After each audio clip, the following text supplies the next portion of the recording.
In this video, we want to introduce you to two basic concepts around the spiritual container.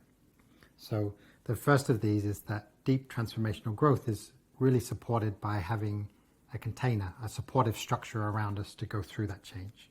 So in the spiritual life, we're really doing deep work. We're rebuilding ourselves. We're going through deep transformations.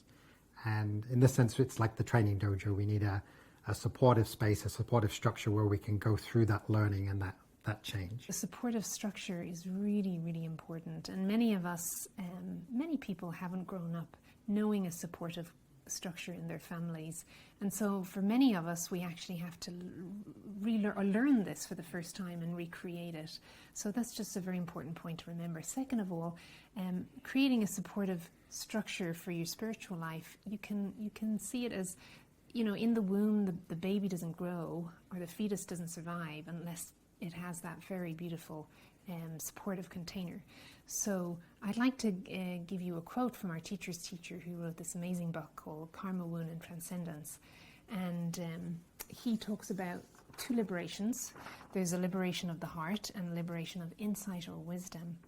And he says, in order to be able to work on these two liberations outside of the retreat setting, there is further work you must do, and that's creating that supportive container, just like baby is supported in the womb. So too, grown-ups need to live in a supportive setting, especially if they desire to follow the spiritual life. So that supportive setting is is much more important than we, as Westerners, spiritual aspirants, give it in many circumstances. So the second basic concept we wanted to introduce is that outer clarity supports inner clarity. So if you think of a monastery or a nunnery, the architecture, the rhythms, everything in the space is set up to remind us of focus. Or if you think of a retreat center you may have been at, or even can be museums or spas or so on, they're designed that when you go in there, there's a sense of balance, calm, focus to support the learning or the work that's happening in that situation. We're often may read that as we're supposed to be mindfulness masters and just be able to be present in every moment, whatever's happening. And there's a truth to that, but because that's a sort of common myth, we often ignore when we're in the learning stage, which is most of us, it really helps to have that outer clarity to help us find that balance. Yes. And so we'd like to give you two reflection questions. So the first reflection question is, you know, how well do you have a supportive setting for your spiritual life, for your meditation practice?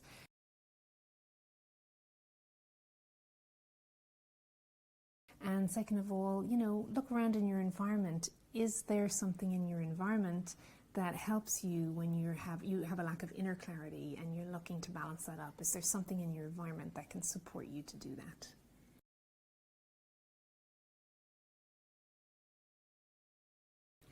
Okay, happy exploring. Happy exploring.